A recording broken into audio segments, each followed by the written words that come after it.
0.005 divided by 0. What is the result? Result is undefined. Undefined. That is, there is no answer. Let me explain. For every division statement, you will get a multiplication statement.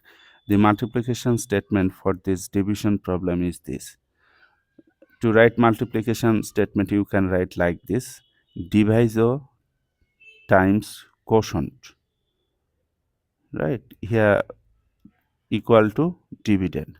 Now, since this is a multiplication statement of this division problem, can you imagine what multiplied by 0 equal gives you this number?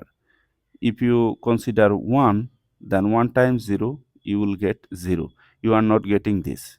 If you consider here 2 times 0, which is also give you 0. But 0 is not 0.005. So actually, there is nothing, no number here that multiplied by 0 gives you 0.005. So you can, so we don't have any answer for this problem. That is why we say this is undefined.